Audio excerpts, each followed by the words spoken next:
welcome to another episode of Deck Musings.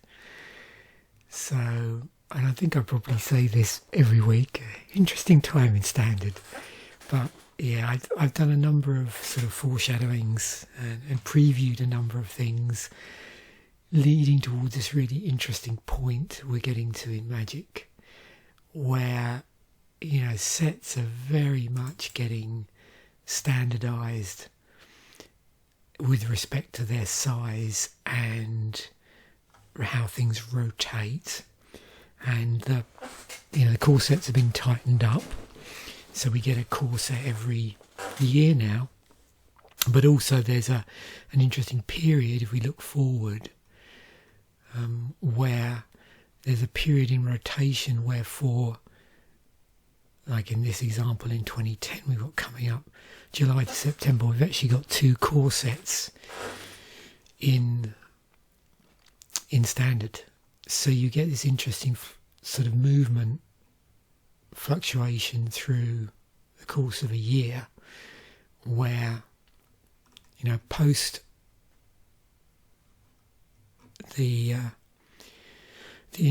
this situation of having 2 core sets, when we go back to just one and then the new set rotates in, you suddenly get this drop of around 400 cards, just over that.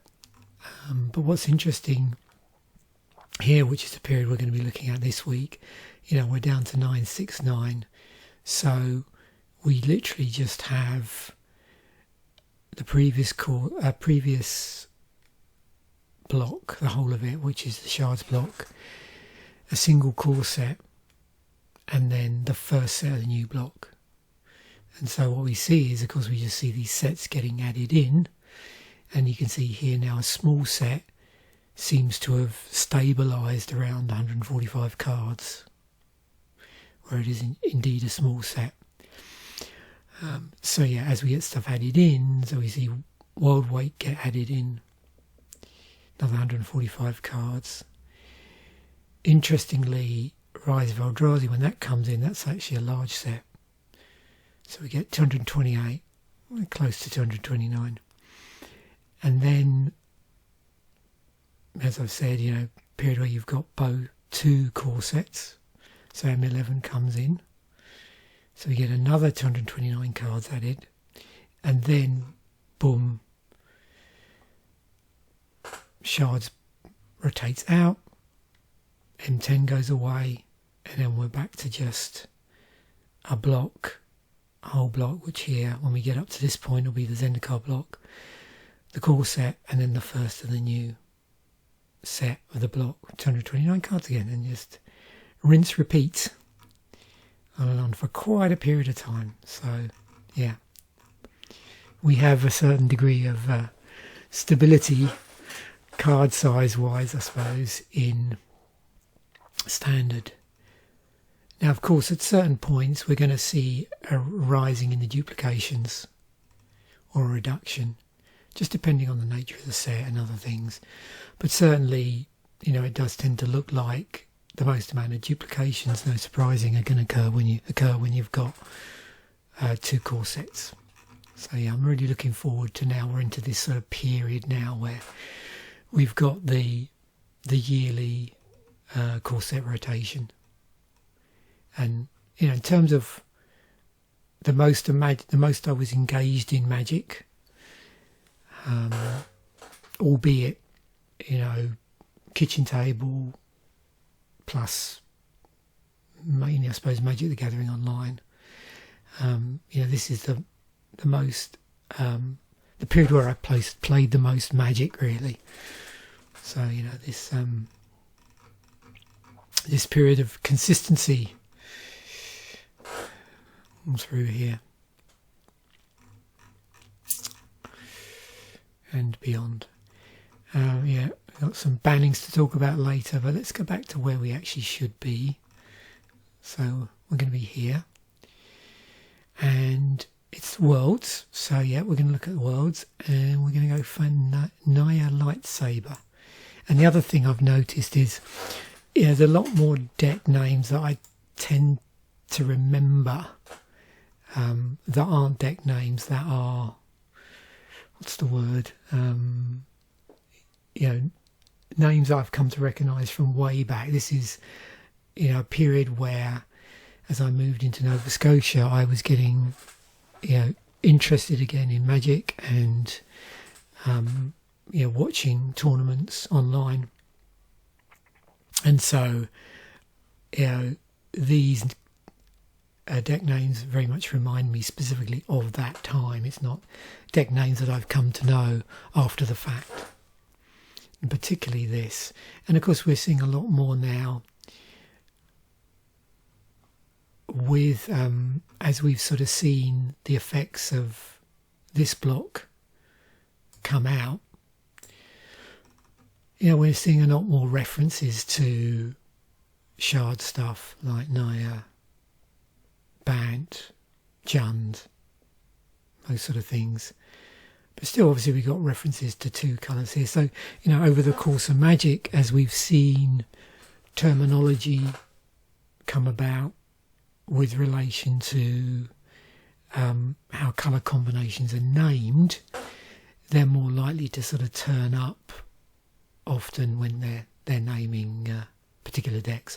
Although, of course, you still see they might do this sort of thing. So, yeah.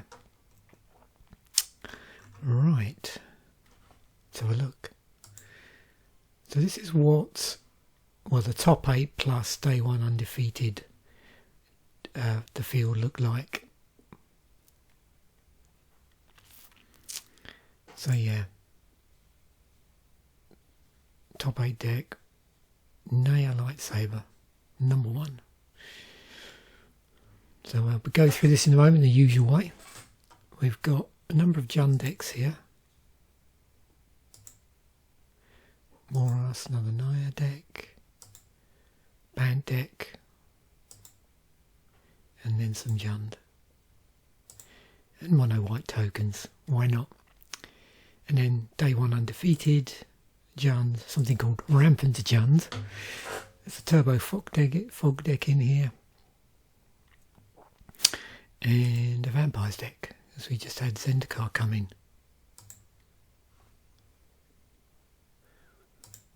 Okay, so let's look at our Naya deck. Let's go into grids, and we will sort by mana value here. So nice selection of cards. Obviously there's a number here from Shards of Alara, but we got some new stuff from Zendikar. So let's just get a feel for the curve before we go through these. Okay, so we've got some 1-drops, and then no 2-drops from the creature side of things, and we go into Woolly Thoctar, 3, 4, another 4-drop, and then Baneslayer Angel. Okay, so first 1-drop, Noble Hierarch. There's 4 of those. Generates green, white, blue, has exalted, it's 0/1. Then we've got Scute Mob, single green at the beginning of your upkeep. If you control 5 or more lands, put 4 1/1 counters on Scute Mob. 4 Wild Nacatls, single green for 1/1, but if you have a mountain in play, it gets +1/+1, and if you have a plains in play, it gets +1/+1. So it goes up to a 3/3. Then we got a 5/4 for 3. It's a vanilla creature, but yeah, that's for a 3-drop. It's very good, but of course you need to get this association of colours. Green, white. Bloodbraid Elf, which has haste and cascade, and we've seen this a number of times before. 4 of those, as we also have Ranger of Eos. 4 of those. So when that comes into play, you may search your library for up to 2 creature cards with converted mana cost 1 or less. Well, we've got pretty good choice here, so that's 4, 5, 6, 7, 8, 9. So 9 cards in total that I'll seek out. Search your library. and you reveal them and put them into your hand. If you do, shuffle your library. It's up to 2 as well. And then 4 Baneslayer Angels, 3 and 2 white, has flying, first strike, lifelink, protection from demons and from dragons, and it's a 5/5. And that comes from M10. Instance wise, we've got 4 lightning bolts. So we have bolt in the set, in M10 actually, so in the core set. Single red, 3 damage to target creature or player. 4 path to exile, it's from Conflux. Single white, remove target creature from the game. Its controller may search his or her library for a basic land card, put that card into play tapped, and then shuffle his or her library. So our land base, so in Zendikar we have these dual lands. So tap, pay 1 life, sack them, search your library for a mountain or plains cards and put into the battlefield, then shuffle your library. So they don't generate mana, but they search out for lands. So mountains or plains here for a cost of 1 life. 4 forests. I thought I'd include the nice full art Zendikar lands here, or one of the pieces art. Well, I'm trying to remember how many there were actually. No doubt we'll see that in this episode. So 4 forests, 3 mountains. We've got a single copy of Oran-Rief the Vastwood, also from Zendikar. Yeah, number of nice lands in Zendikar, both in terms of lands that generate mana, but also lands that generate mana and have interesting utilities. This enters the battlefield tapped. Once it becomes untapped, you can add green to your mana pool. Tap it, put a +1/+1 counter on each green creature that entered the battlefield this turn. So these all count as green creatures. 4 plains. Yeah, so we're in predominantly green, red, white, even though you probably notice that Noble Hierarch does actually generate blue. And then from M10 we have these other dual lands. So these are these check lands. So they check to see if... So Rootbound Crag enters the battlefield tapped unless you control a mountain or a forest. Tap, add red or green, and then Sunpetal Grove enters the battlefield tapped unless you control a forest or a plains, and that does green, white. We have a planeswalker in here, 3 of those, 3 copies of those. 2 red, white. This comes from Shards of Alara. So 3 loyalty, its +1 is target permanent doesn't untap during its controller's next untap step. +2, it deals 3 damage to target creature or player and you gain 3 life. And destroy all lands target player controls for its -7 ultimate.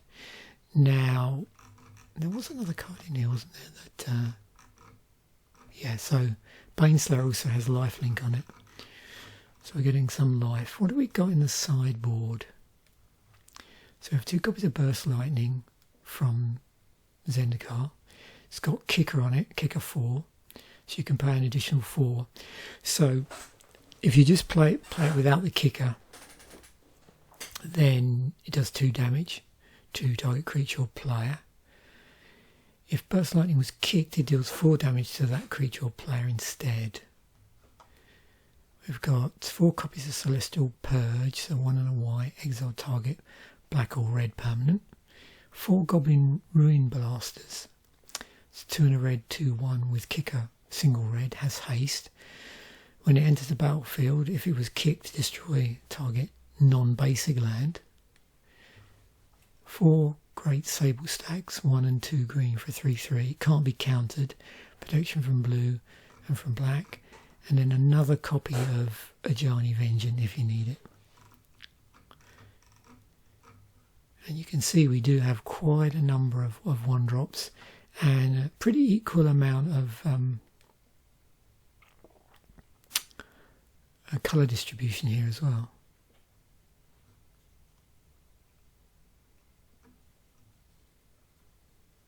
But we do have, it's interesting, we do have this sort of 2-drop hole here. Okay, so let's go in and look at this.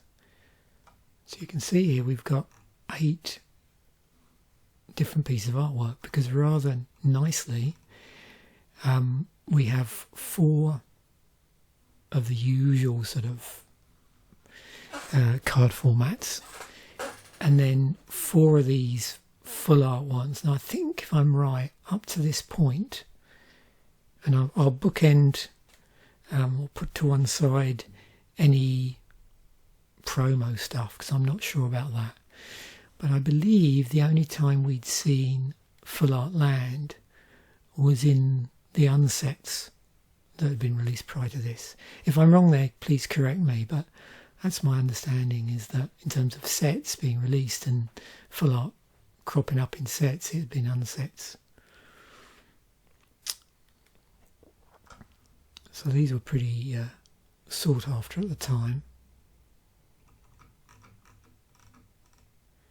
And if you look at them, you can probably notice they are basically, you know, there's more to this, and the more is here.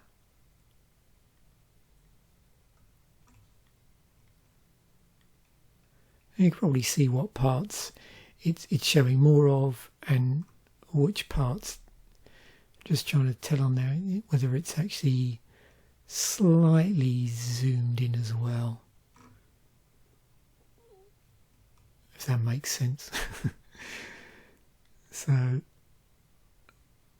can't quite tell whether you're seeing both. There's more, and for the more it's a little bit larger, maybe.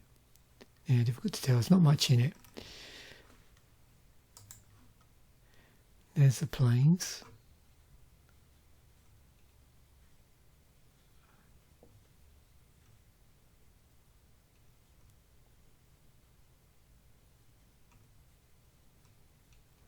Yeah, maybe it is all the same scale, and it's just, like I say, you get to see more artwork. Very nice. And of course, for quite a while, it was quite a while before we got full art land in a set again. And now, you know, after I think seeing it again in a later set, it then got reasonably regular. I don't know how generous they were with, you know, having all 4 pieces of artwork. And then they'd sometimes do the opposite, where they'd have more, you know, more full art than regular art and stuff like that.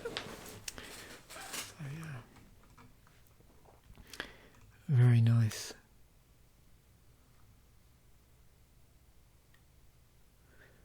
But yeah, these were. That's funny now.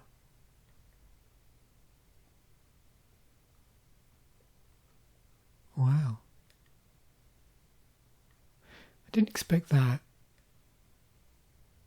At one point, these were pretty expensive.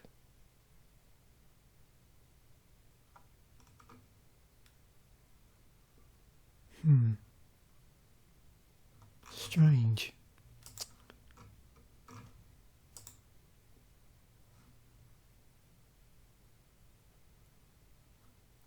Oh well. So this one's banned all over the place. Banned in Pioneer, Explorer, Historic. And as we've seen before, you know, there are some like non-basics which do reference the type of land in here as well. So these can fetch out those. Doesn't apply in this deck. But in terms of formats where, you know, this sort of card, this sort of land was legal, and the one that mentions a particular type of land here, yeah, It becomes very powerful for, you know, fetching out dual lands that have that.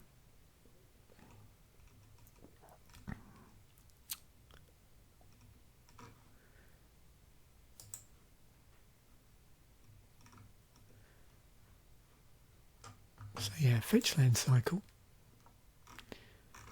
10 of them. Let's see where they originally cropped up, even though I've done this before. And there you go. I think that shows you what's going on here. So there's our original ones from way back in Onslaught. And as you can probably see here, these are the allied colour ones.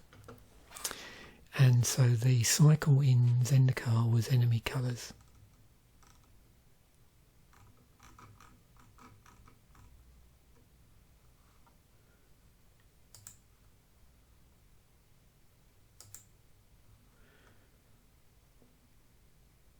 And over the years, obviously there's been a number of fetch lands. It's actually a manaless land because you can see it doesn't, in and of itself, it doesn't generate any mana.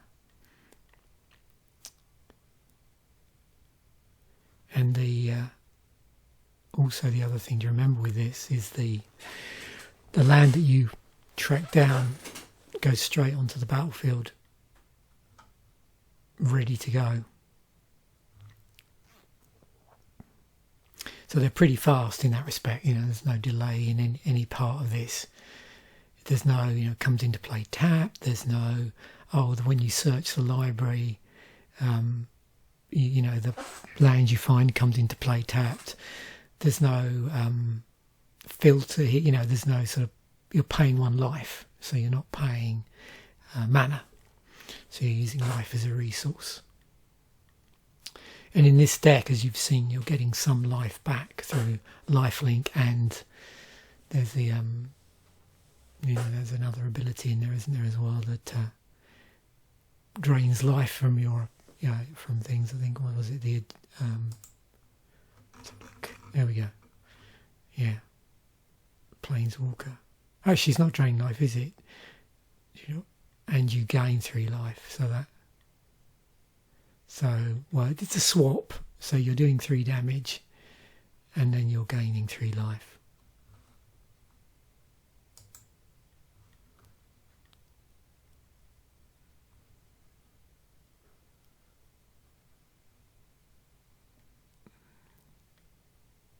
Just seeing here whether there's anything I want to go down. Let me just bring this one up, because we can just see where it currently is. So on these ones, what this one is, what, $17, and you can see they've been reprinted a few times now.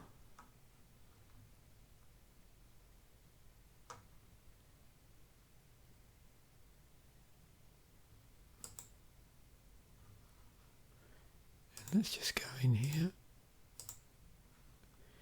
get a feel for this. So if I sort this by price, okay, so first up's the green blue one from, yep, it's $21. Blue red, you can see they're all banned here in Explorer, Historic and Pioneer. There's Arid Mesa, sort of in the middle. Verdant Catacombs, which is the black-green one. And then the cheapest is the white-black one, which is Marsh Flats.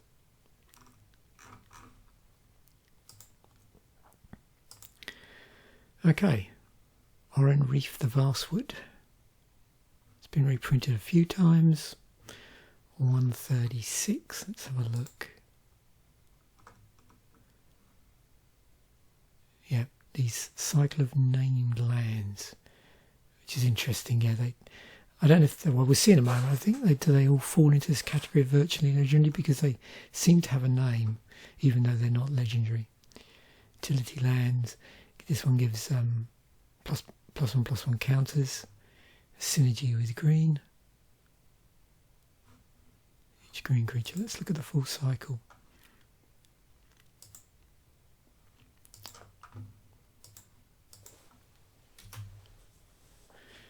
Okay.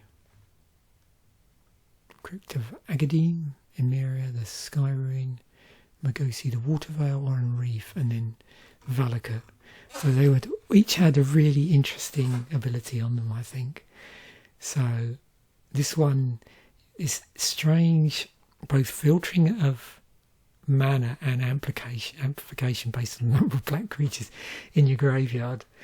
So yeah, 2 mana of any colour, tap it, add black to your mana pool for each black creature card in your graveyard. But the top bit's the same, you know, in that it enters the battlefield tapped and then you tap it for the appropriate colour. They've sort of swapped this around a bit here. So the colour mana generation's down here, but at the beginning of upkeep, if you control 7 or more planes, you may return target creature card from your graveyard to the battlefield. Then we've got the blue one, Magosi. This one you're playing around with Eon counters as well. It's a single blue, tap it, put it on there, remove an Eon counter, and return it to its owner's hand. Take an extra turn after this one. There's Oran, and then this, which I always really liked, which is Valakut.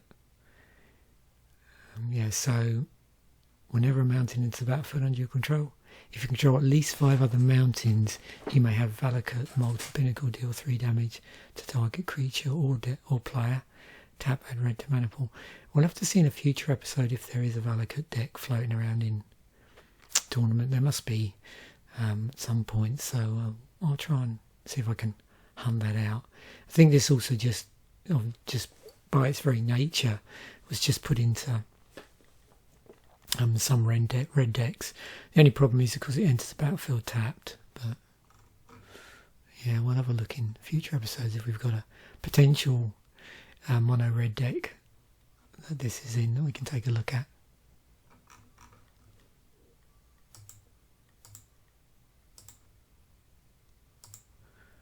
Let's look at the prices again. I don't always do this, but it is interesting for these because, yeah, oh wow. That's interesting. I'm trying to remember if I've a place there these, which I bought at the time. Because, you know, around the period I was playing around with the whole no hand, no land thing, I was getting very interested in like aggressive red decks generally. So, you know, red, black. And I'm trying to remember if I actually bought a playset of these when they were pretty reasonable still. Zemeria, Crypt of Agadim, Oran-Rief, and Magosi is the cheapest. Big difference in the price there. Wow. I don't know how much Magosi saw play, to be quite honest, but yeah, if you know, please comment. This I do know. I saw play. It got reprinted in Commander. Did this? Yeah. Really. So did that. Same year. Yeah, this has cropped up in a few Commander decks, hasn't it? But this, yeah. Very lonely land there. The loneliest land. Magosi is the loneliest land. Okay. So these M10 dual check lands as they're called. Yep. Better than Shivan Oasis, which is a tap land, same colours. Timber Gorge, another tap land. And then good old Taiga, however you say that. Tiger. Yeah, the original dual land, or one of them. There's our cycle of check lands, another 10. Let's have a look again at this. It's something I've looked at before because these have come up before, but let's look at the release dates on these. So yeah, There's our M10. And then the full 10 were completed when we got into Innistrad. So as you can see, these are in allied colours, like the fetch lands we looked at, and then you've got the enemy ones following it up.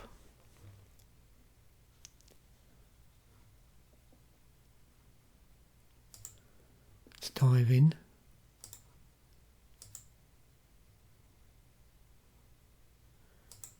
I'll leave them in release date order for the moment, because I'm more curious as how many times they've been reprinted.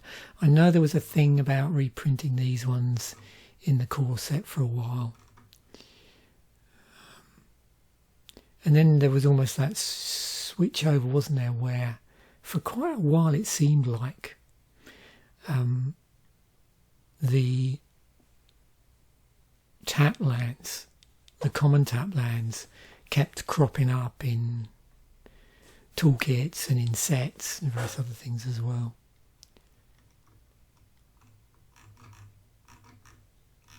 How's the price been stayed on these? It's what, hovering around between $2 to $4. And then these ones, which are from Innistrad again, you know, all of these seem to get reprinted on several occasions. And if they're in sets, you know, you're getting the full cycle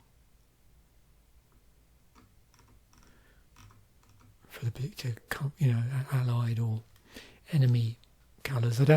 I'm not sure if they ever did the full 10 in any one set. I don't think so. Let's have a look if we can spot.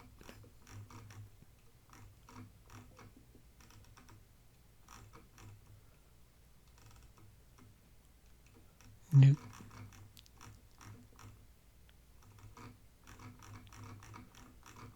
Just enemy or allied by the look of things. Yeah, I keep forgetting they cropped up in Exile as well, didn't they?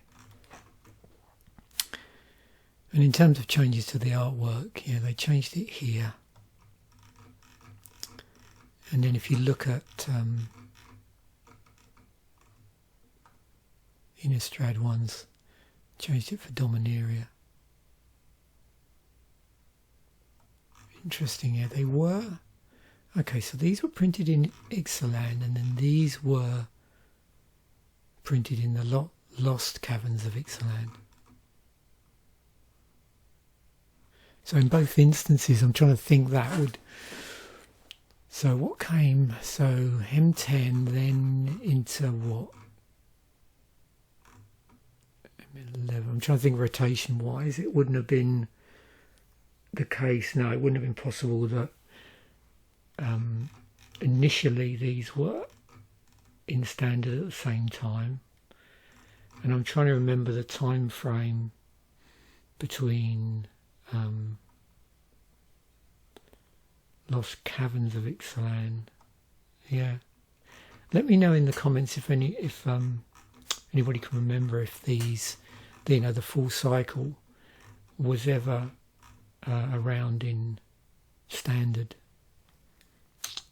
at any time. Okay, there's the Sunpetal one. Baneslayer Angel. Now there's a name. Yeah, so M10 got reprinted in M11. And I always felt at the time that this seemed to crop up all over standard.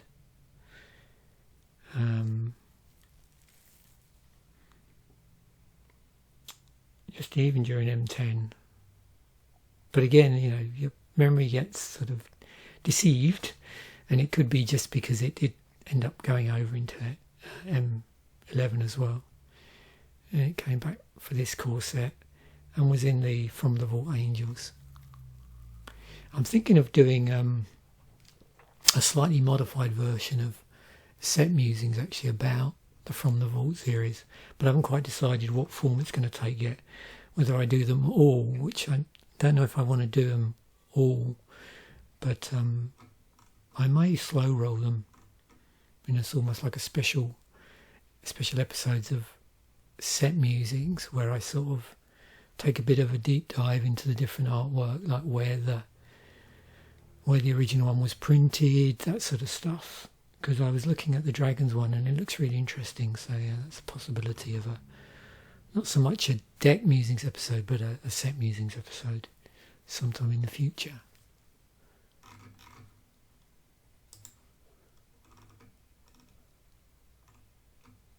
It's funny with all that on it. It's still French vanilla because it's all keyworded stuff. Hate Tribal Demon, Hate Tribal Dragon, Lifelink, Life Gain, Tribal Coupling, Unique Protection, Unique Evasion.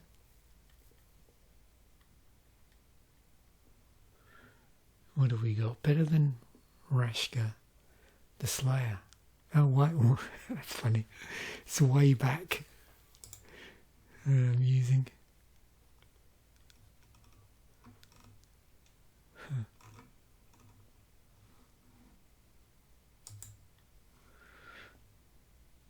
Similar to Boonbringer, Valkyrie, and Lyra Dawnbringer. I suppose what's the case there? They're both. What, 3 and 2 white. Well, this one's a 4/4. This one is a 5/5. But there's some flying first strike, lifelink business going on there, isn't there? I was going to look at, where is it? This, because I don't think this is something we've looked at before. Unique Protection, no, certainly not. It's first printing. Okay.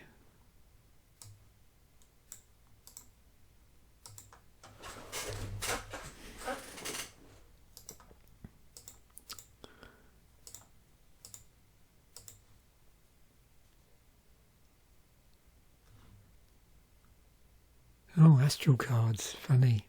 Wow, that's interesting. Well, this is fun. It's always, yeah, part of the fun of doing these episodes is you get these sort of niche rabbit holes that you stumble across.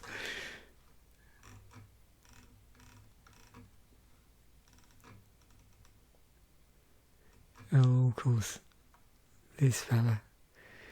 Yeah, True Name Nemesis, Commander 2013. I remember that deck flying off the shelves. How much is this now?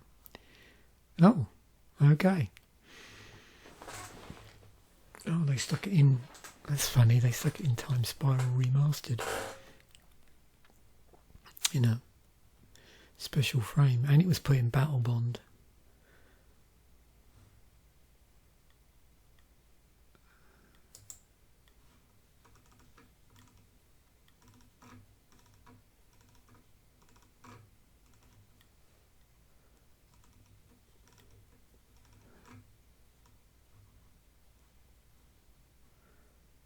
Sword and Wealth and Power from the Big Score, okay. Interesting. Modern Horizons 3, which we'll be talking about at some point. I think not so much this week, but next week when I get to my talking about that in a set musings episode, because I'm going through some of the Modern Horizons stuff. That was Modern Horizons, wasn't it? Yeah. Okay. Bloodbraid Elf. Well, we have seen Bloodbraid Elf quite a few times now, so I don't know whether there's much I can add. I mean, it's cropped up, you know, in a, was it double? I forget what this is called. Let's go in to this. double masters, that's right, yeah, double masters.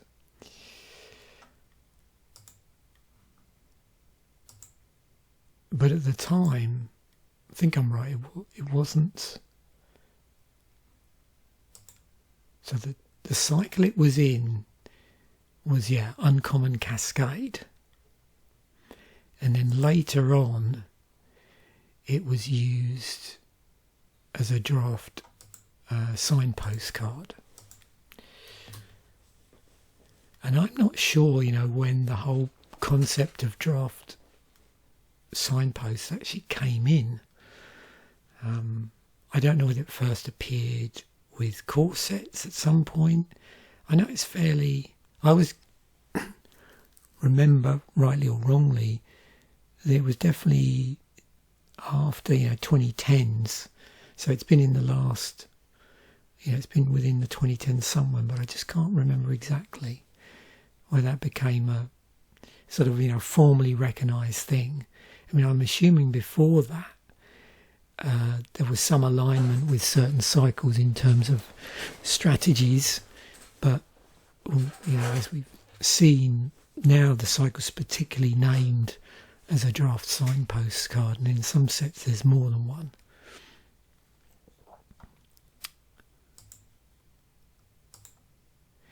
Noble Hierarch, another card we've seen quite a few times in this series, since we've been looking at the, you know, standard in the era of Shards of Alara block. And then the Noble Hierarch and the whole Exalted thing, which another one where we have definitely had a look at. But yeah, there's only ever been 41 cards with Exalted on them. And that started off with Shards of Alara.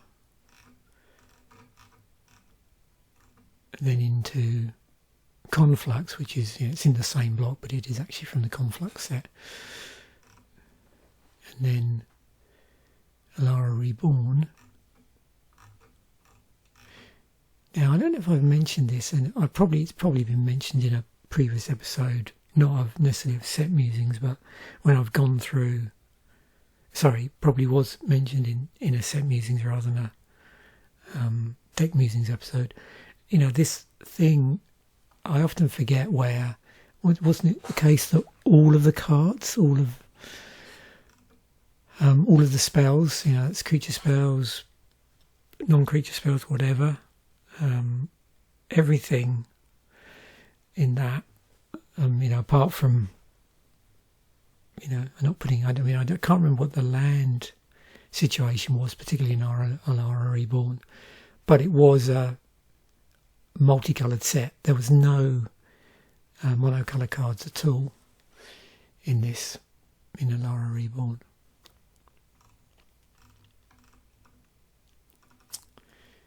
And then, yeah, with this thing, because we had a M13 was when I think they printed an Exalted intro deck. Wasn't it M13 that had the a cycle of all of the decks, all of the intro decks were headed up by a legendary creature? And I remember at the time, so, you know, we had Commander 2011, the first Commander set come out. Then we had a break, and then the next one was 2013. And I remember the prices on the intro decks actually were put up by some places that were selling them because they had, you know, these legendary creatures in them, which supposedly people were after for their Commander decks.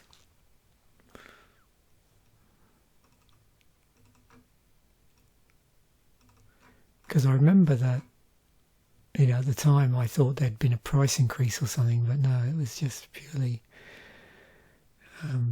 certain places like charging more for the deck because they were popular.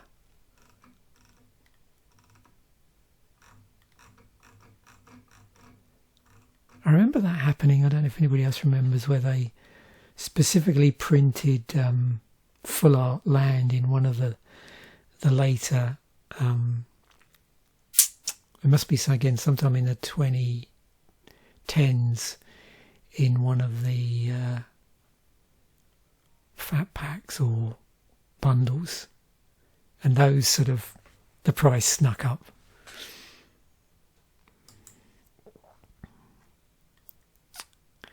Ranger of Eos, another one where we've seen this quite a few times now. It seems to crop up a lot in decks that we've looked at.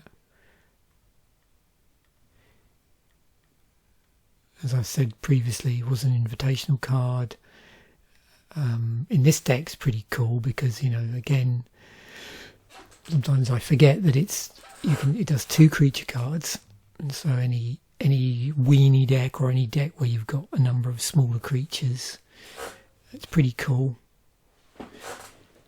And of course, there's you know, any of your 1-drop you know, outside of standard, you know, eternal formats. You know, any 1-drop mana dorks, pretty useful. Or utility, you know, there's loads of, I say loads of, but there's a lot of 1-drops out there which have, you know, interesting ETBs on them. Although with this, remember, it's, yeah, one caveat, you put it into your hand, so yeah. But anything with interesting utility. So you've still got to cast them, you don't get them out for free, but very useful tutoring.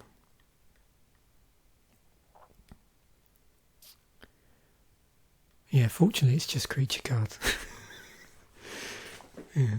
It's like any one CMC will be pretty ludicrous. Particularly actually this time, you can imagine like tutoring out a bolt or something.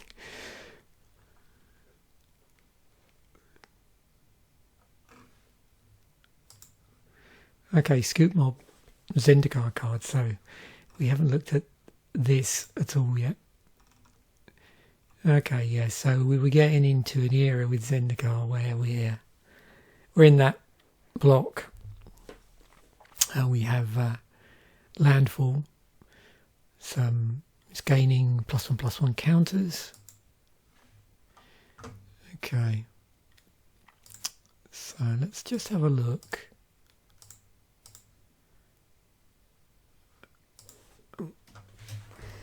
Can't believe haven't looked at this yet.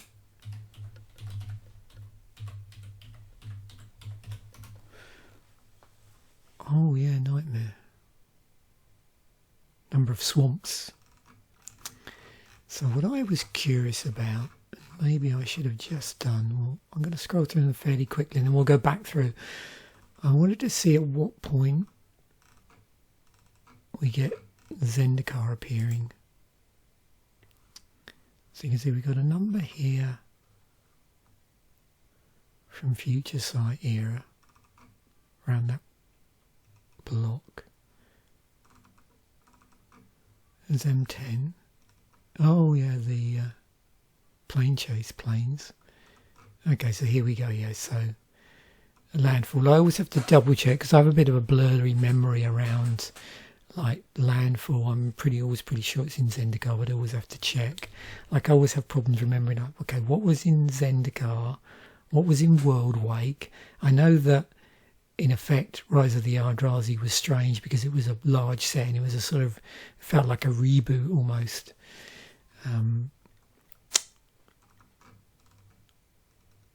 It sort of took things in a different direction.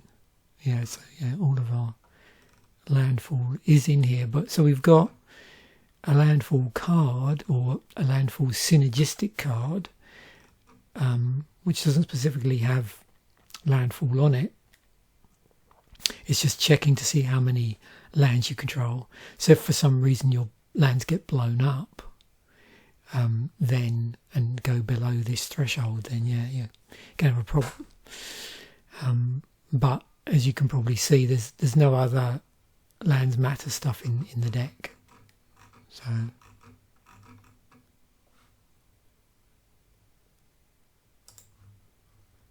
Wild Nacatl.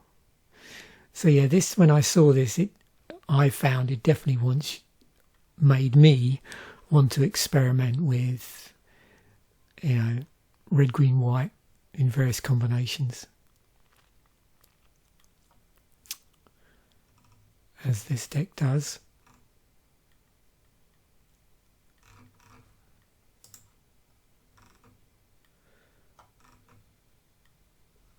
And that was a cycle of 1-drops, of which, well, only 2 have been, look like they've been reprinted.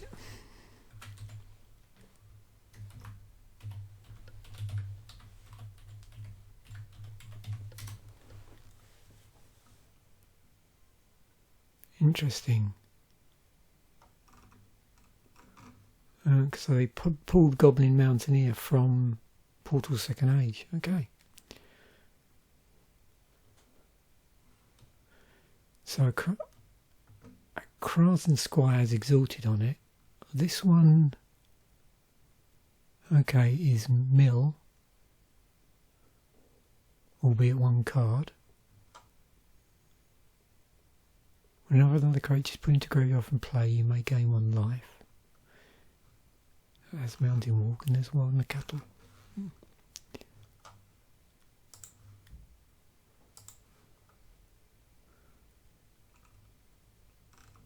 And I imagine 52 cards with plain synergies and 83 with mountain synergies. You can see that can be virtually anything.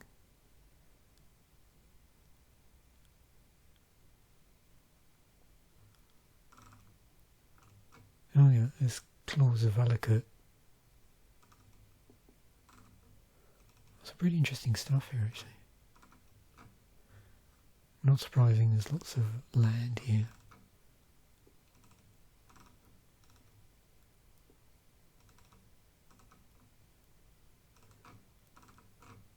Oh, there's Cost of the Hammer.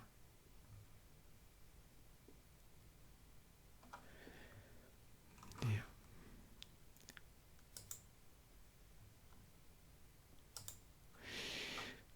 Woolly Thoctar.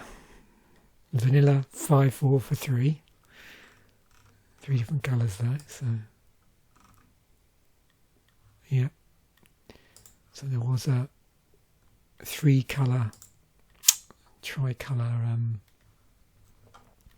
cycle in here, and you can see that cycle's cropped up or it's become part of a cycle elsewhere, and we have looked at this before, but for the benefit of those maybe of you that are watching this series for the first time, doesn't hurt to have a look. Although, is it the case this is the only, yeah, so this is a vanilla creature, these 2 are, these 3 would be French vanillas because they're all keyworded, and this isn't. Sprouting Thrynax. Yeah, this is a cool card to go in your sort of graveyardy black, red, green commander deck.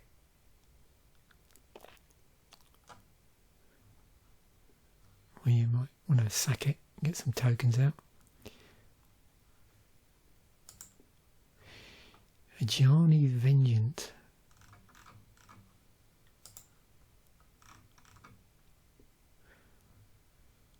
Yep, so it's got lightning here. So this second ability is, you know, a lightning helix.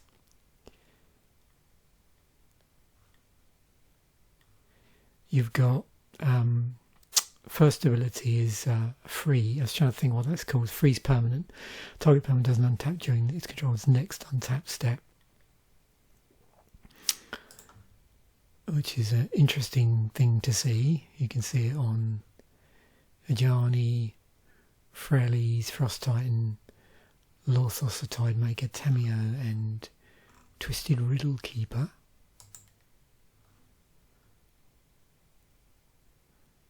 Because that's going to freeze any permanent.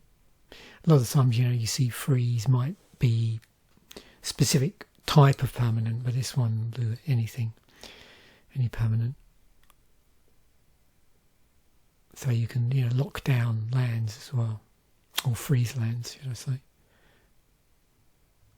And then to top it all, there's a one-sided sweeper.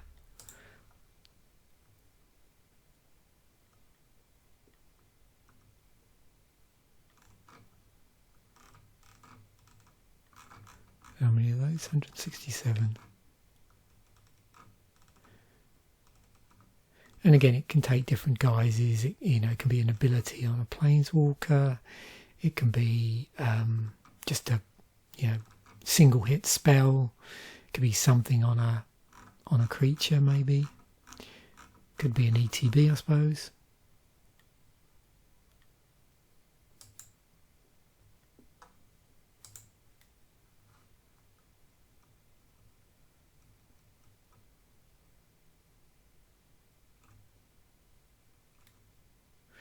And this does both drains life and drains creatures. But there's no mention specifically of lifelink there.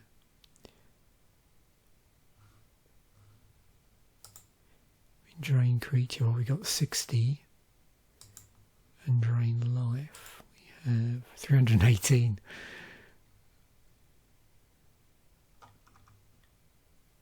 Yeah, because that's draining really anything. Does any target, that one. Lightning bolt. Banned historic. So yeah, this was printed in M10, but it was quite a while before that when it was previously printed. We're going way back. And this is online. This is a beatdown box set. But yeah, so big gap. Yeah, powerful card, instant speed. Yeah. And then there's a whole load of things. So as part of the original cycle of boons, which is this, Ancestral Recall, Dark Ritual, Giant Growth, Healing Salve, Lightning Bolt.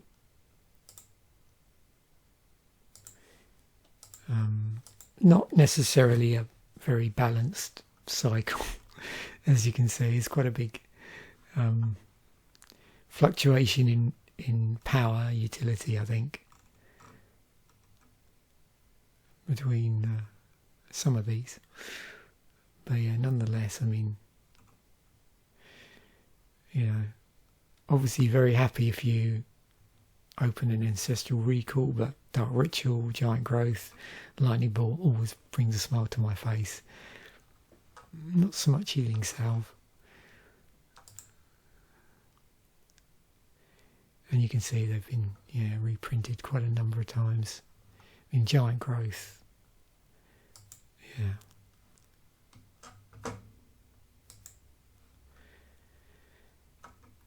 And then, using that as a very broad template,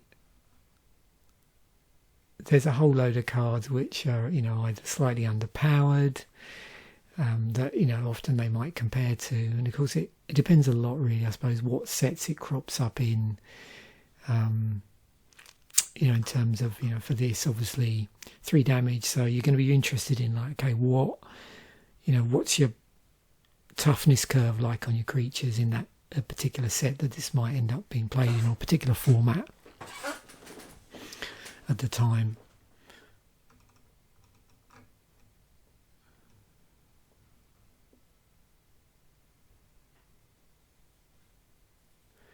It's Lightning Strike, so what they do there is just increase the mana cost by 1 of any colour.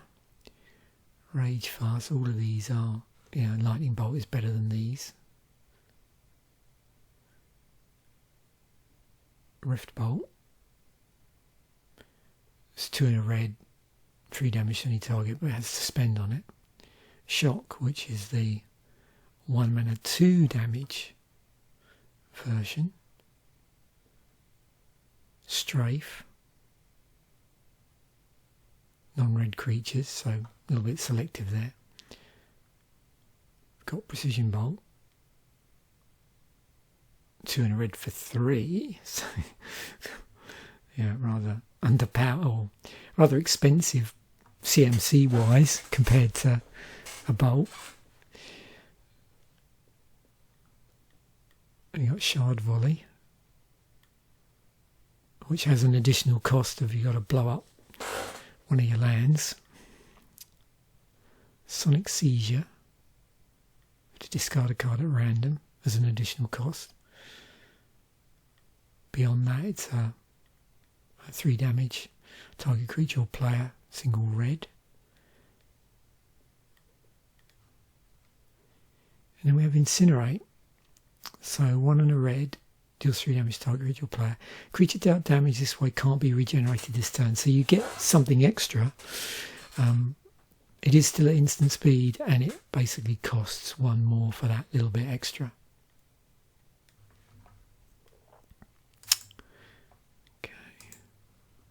Path to Exile, so we definitely, this is our next piece of removal in the deck.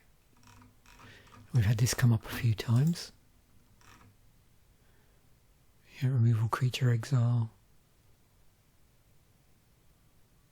Because you're removing it from the game. It also tutors a basic land for your for the controller of whichever land you're whichever creature you're blowing up or exiling. It's interesting actually, because in a pinch, I suppose, what is it? 1 white, remove target creature from the game. Its controller may search his or her basic lane card. Yeah, you are exiling though, so I'm just trying to think in terms of beyond just targeting yourself to, if you're desperate for some sort of land, or targeting a creature. In the same way that there are other cards where a lot of the time you might be using it to target opponent stuff, but in a pinch, a certain situation, do you target yourself? And then whether or not the this particular bit also you could synergize with something. I'm not saying specifically this deck, but just generally, just putting it out there. Ways of thinking about cards like this. Does go to the battlefield, but it is tapped. So yeah, it falls into the ramp category.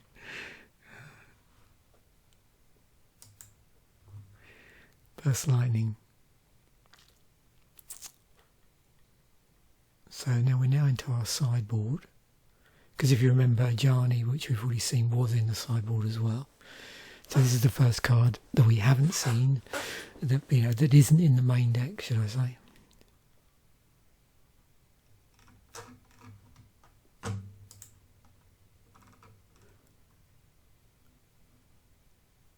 So obviously they're going to compare this to a different. So this is a 1-drop, which does 2 damage. So yeah, it's a shock. In its unkicked form, but you do have the option to kick it if you want to.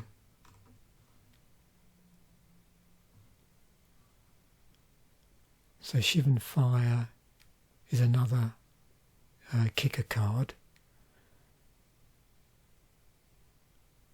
Just trying to see what is the difference here. So it's 2 damage to target. Oh, this just does, so Shivan Fire just does target creature. Okay. Whereas this, Burst Lightning, does target creature or player. Breath of Fire. 1 and a red, 2 damage to target creature. And it was part of a cycle of common kickers in Zendikar, so let's have a look, of which they have been reprinted. Bold Defense doesn't look like it got reprinted.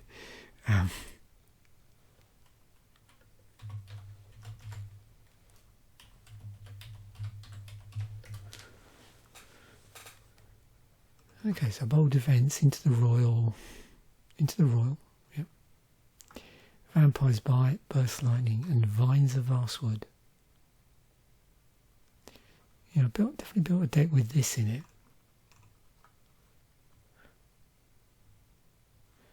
So this one, what does the kicker do? +2, +2.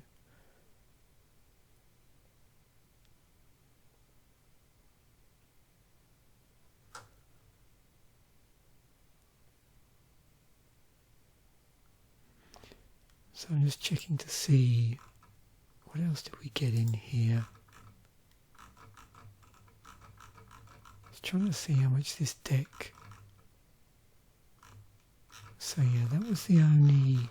That was in the sideboard. So that was the only thing. Yeah. So these. That's a Goblin. I was trying to remember with the Goblin Ruinblaster. That's got kicker on it as well, hasn't it? So into the Royal, return target non-land permanent to its owner's hand. If into the Royal was kicked, draw a card. Okay, Vampire's Bite, +3/+0 until end of turn. If it's kicked, creature gains a lifelink until end of turn. Burst Lightning, which we've seen, Vines of Vastwood. Target creature can't be the... target creature can't be the target of spells or abilities your opponents control this turn. If it was kicked, that creature gets +4/+4 until end of turn. Okay. That's pretty good. Single green.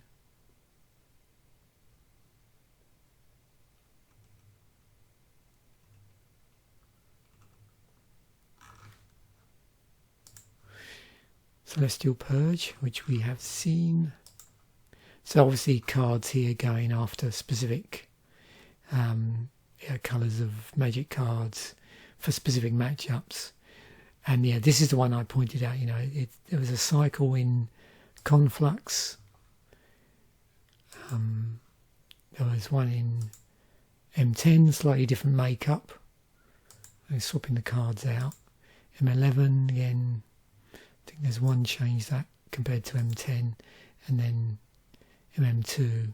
So, you know, there's subtle changes here and there to the cycle in different sets beyond this first one.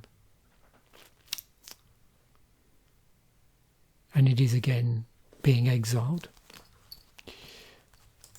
Okay, so look at this one. Oh, interesting. So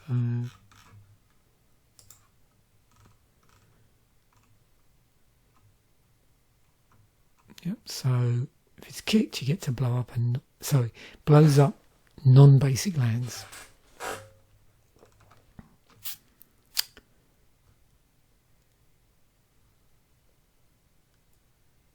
So yeah, any deck that's running a lot of the dual lands, those sort of things that were around at this point in Standard. Yep, bring it in for that matchup.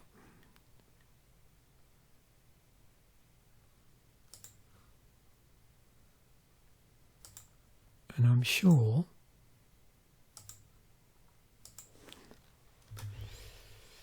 I mean, what I was actually looking for, thinking about it, is I want to see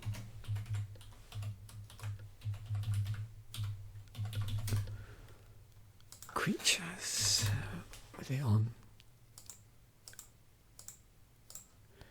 Okay, demonic hordes.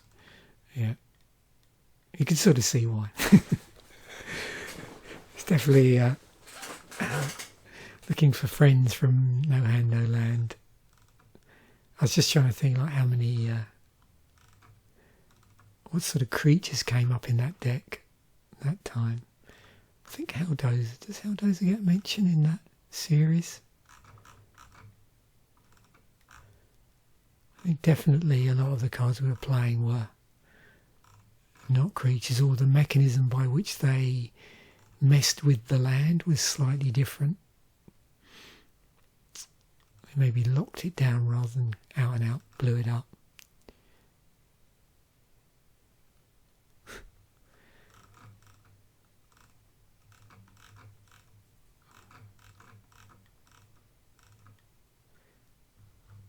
Yeah, Fault Grinder. Didn't that turn up in a commander deck? Yeah, I thought it did.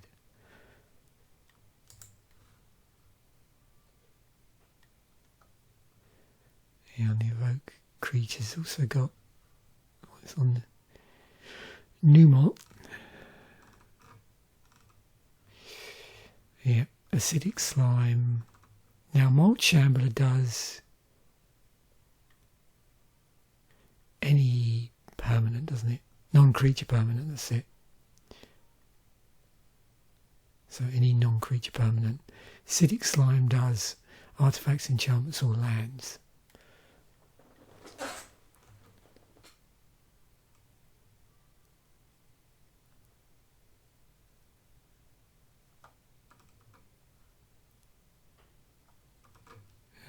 Sylvan Primordial.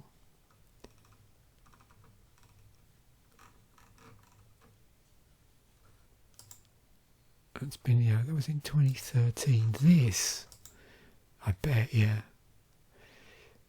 I see, I always think this is in a lot more commander decks than it is. I mean,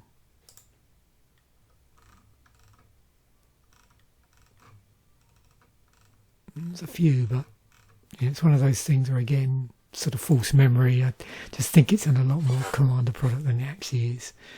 Possibly because it's been in quite a few core sets. So there wouldn't really be any need to put it in the commander product unless it was really, you know, I mean, it's a popular deck, but a popular card for commander, but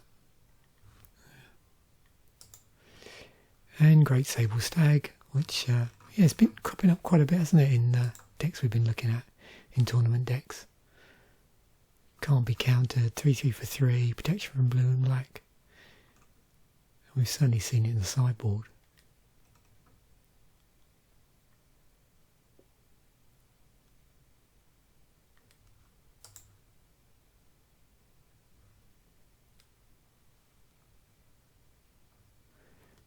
Yeah, I remember all the some of these like things that can't be countered. I don't know why. I do tend to recognise them quite well, like Abrupt Decay, Banefire, Autumn's Veil. That was the Cavern of Souls. Combust. Oh, Defense Grid from... What was that from?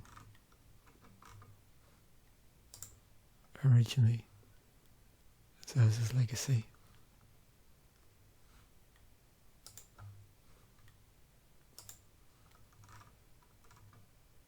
Demon Fire. Emrakul. Extirpate we've seen in a few decks now, haven't we, back when we were looking at a particular set this came out in. And this, of course, Gaia's Herald.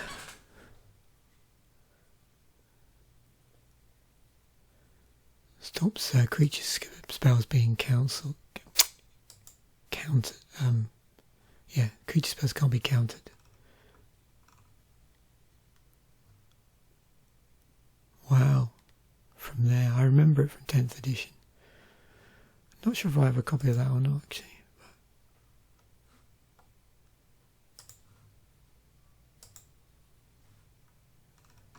It's a Great Sable Stag.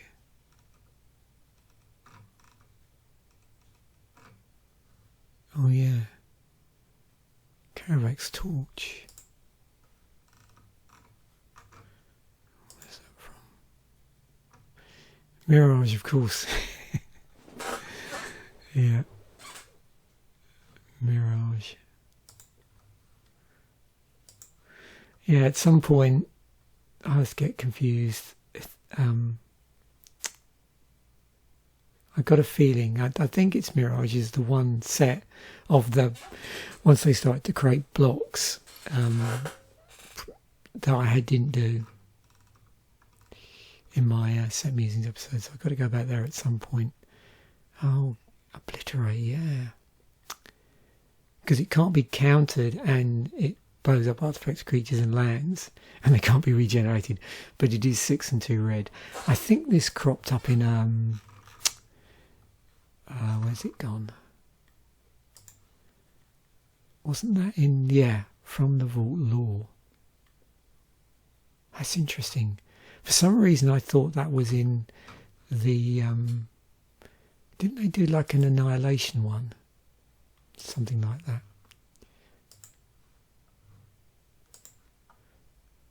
Yeah, I think it's time I took a good look at From the Vault stuff, actually. Something I've not mentioned in a long while. Cool. Okay, well, hopefully you've enjoyed that. It's been very chill. My voice is starting to go, unfortunately. So, thanks once again for watching. Bye for now. And I will catch you in a future episode.